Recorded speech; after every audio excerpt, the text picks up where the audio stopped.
قصر قصبة المخزن شكل مسرح الأحداث كقوة محلية تدير نفسها بنفس في إطار قبيلة القصر رغم القلة التي كانت تسكنه، إلا أن السكان هنا كانوا يسكنون في منأى عن الغزوات الخارجية التي كان يقومون بها الرحل المجاورة عند نقصان الكلأ في ذروة الجفاف. نحن الآن أمام حصن أو المكان المخصص للاسرة الحاكمة أنداك المدعوة بالاسرة المزوارية.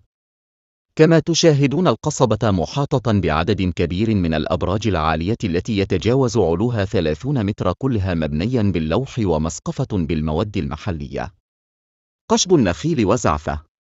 هذه الطرق في البناء تعتمد على أيادي كثيرة ما يبين لنا أن بناء هذه القصبة لم يكن بالسهل.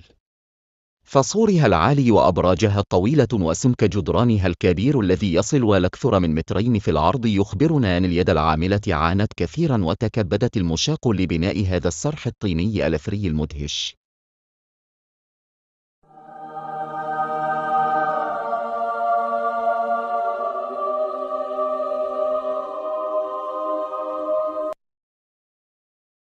غالبية هذه القصور يسكنها السود أو الخلسين الذين يعرفون بدراوة، وبعض العناصر من القبائل الزناتية والصنهاجية يسمون بالأحرار.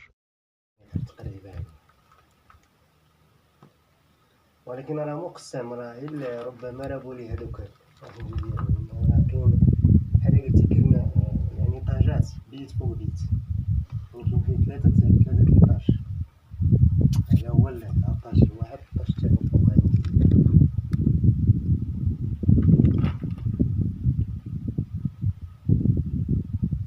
هذا هو البرج اللي باقي كيبان لينا دابا حاليا، ربما باقي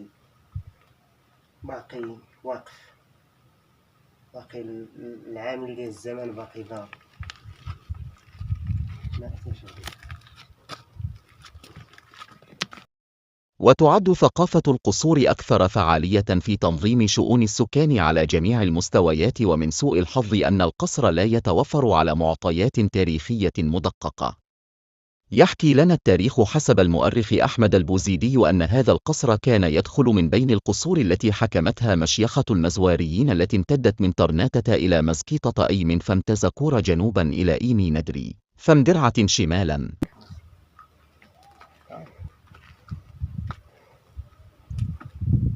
ربما شي قرطاسة واقيلا ديال الصيد، ولكن نوع جديد هذا ماشي نوع قديم.